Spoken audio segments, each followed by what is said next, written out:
നമസ്കാരം. ഫുക്രിയിലേക്ക് സ്വാഗതം. ലോകകപ്പിലെ ക്വാർട്ടർ ഫൈനൽ മത്സരങ്ങൾ അവസാനിച്ചിരിക്കുന്നു. സെമി ഫൈനൽ ലൈനപ്പ് തയ്യാറായിരിക്കുന്നു. അതിൽ ഒരു സെമി നിലവിലെ ലോക ചാമ്പ്യന്മാരായ അർജൻറ്റീനയും ഇംഗ്ലണ്ടും തമ്മിലാണ്. ഈ അർജൻറ്റീനയും ഇംഗ്ലണ്ടും തമ്മിൽ ഏറ്റുമുട്ടുമ്പോൾ അത് കളിക്കളത്തിലെ ഒരു പോര് മാത്രമല്ല, കളിക്കളത്തിന് പുറത്തുള്ള ഒരു പോര് കൂടിയായി പലപ്പോഴും രൂപപ്പെടാറുണ്ട്. അതിന് കാരണം അത് സ്പോർട്സിനപ്പുറത്ത് ചില രാഷ്ട്രീയ മാനങ്ങൾ അർജൻറ്റീന ഇംഗ്ലണ്ട് മത്സരങ്ങൾക്ക് ഉണ്ടാകാറുണ്ട്. മുൻപൊക്കെ ഉണ്ടായപ്പോഴൊക്കെ ഉണ്ടായിട്ടുണ്ട്. അതിന് കാരണം ഫോക്ലൻഡ് ഐലൻഡ് എന്ന് പറയുന്ന ഒരു ദ്വീപ്, അതായത് സൗത്ത് അറ്റ്ലാന്റിക്കിൽ, ദക്ഷിണ അറ്റ്ലാന്റിക്കിൽ സ്ഥിതി ചെയ്യുന്ന ഫോക്ലൻഡ് ദ്വീപിൻ്റെ അധികാരത്തിന് വേണ്ടി, ഫോക്ലൻഡ് ദ്വീപിൻ്റെ നിയന്ത്രണത്തിന് വേണ്ടി അർജൻറ്റീനയും ഇംഗ്ലണ്ടും തമ്മിലുള്ള തർക്കമാണ് ഇതിനു പിന്നിലെ ഒരു രാഷ്ട്രീയ കാരണം. ഈ കാരണം പറഞ്ഞുകൊണ്ട് ആ ദ്വീപിൻ്റെ അധികാരത്തിന് വേണ്ടി, നിയന്ത്രണത്തിന് വേണ്ടി ഇരു രാജ്യങ്ങളും തമ്മിൽ ഒരു യുദ്ധം നടക്കുകയുണ്ടായി 1982. ആ യുദ്ധം 74 ദിവസമാണ് ആ യുദ്ധം നീണ്ടു നിന്നത്. ആ 74 ദിവസത്തെ യുദ്ധത്തിൽ 649 അർജൻറ്റീനിയൻ സൈനികരാണ് കൊല്ലപ്പെട്ടത്. അതേസമയം ബ്രിട്ടൻ്റെ 255 സൈനികരും കൊല്ലപ്പെടുകയുണ്ടായി. ഇതിനൊക്കെ പുറമെ ആ ദ്വീപ് നിവാസികളായ 3 മനുഷ്യരും കൊല്ലപ്പെട്ടു ഈ യുദ്ധത്തിൽ. അങ്ങനെ 74 ദിവസം നീണ്ടുനിന്ന ആ യുദ്ധം ഇരു രാജ്യങ്ങൾക്കിടയിലുള്ള വൈരം വർദ്ധിപ്പിച്ചു.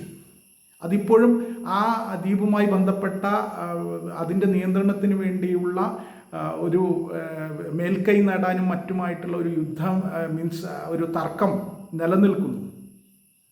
ഇപ്പോഴും ആ ദ്വീപിന് മേൽ ബ്രിട്ടീഷ് അധികാരമാണ് നിലനിൽക്കുന്നത്. അവരാണ് അവിടുത്തെ കാര്യങ്ങൾ നിയന്ത്രിക്കുന്നത്.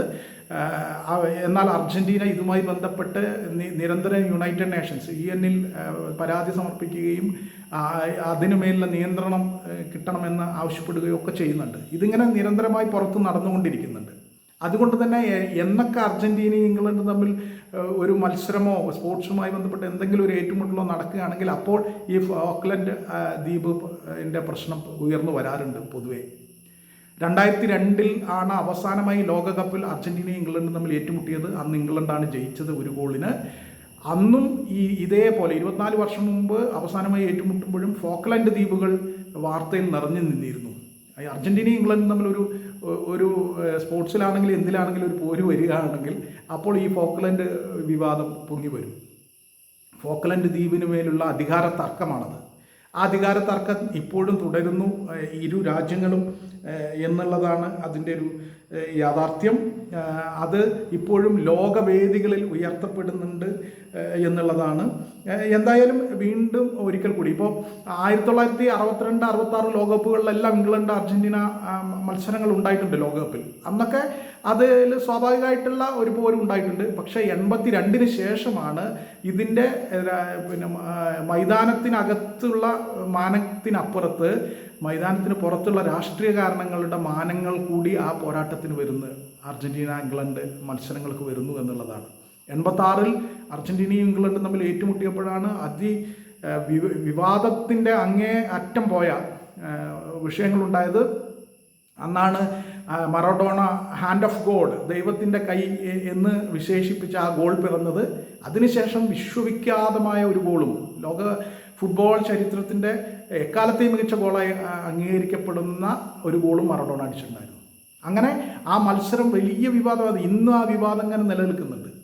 അന്ന് 82 ഈ യുദ്ധത്തിന് ശേഷം ഫോക്ലൻഡ് ദ്വീപുമായിട്ട് ബന്ധപ്പെട്ട പ്രശ്നങ്ങൾ നിലനിൽക്കുന്നു. 86 മറഡോണ ഇങ്ങനെ ചെയ്യുന്നു, മറഡോണ ഒരു ചതിയനാണ് എന്ന് ഇംഗ്ലണ്ട് ആരോപിക്കുന്നു. അപ്പോൾ അങ്ങനെയൊക്കെയുള്ള കാര്യങ്ങൾ, അതിന് പുറകിൽ ഇങ്ങനത്തെ രാഷ്ട്രീയ വിഷയങ്ങളും ഉണ്ടായിരുന്നു. പിന്നെയും മത്സരങ്ങൾ നടന്നിട്ടുണ്ട്. 98 നടന്നിട്ടുണ്ട്. അന്ന് അർജൻറ്റീന ജയിച്ചു. 2002 നടന്നതിൽ ഇംഗ്ലണ്ട്, ലോകകപ്പുകളിൽ ഇംഗ്ലണ്ട് ജയിച്ചു. അന്നും ഈ പ്രശ്നങ്ങളൊക്കെ ഉയർന്നു വരാറുണ്ടായിരുന്നു. എന്തായാലും വീണ്ടും ഒരിക്കൽ കൂടി 24 വർഷത്തിന് ശേഷം അർജൻറ്റീനയും ഇംഗ്ലണ്ടും തമ്മിൽ ഏറ്റുമുട്ടുമ്പോൾ വീണ്ടും ഫോക്ലൻഡ് ദ്വീപുമായി ഓർത്തു പോവുകയാണ്.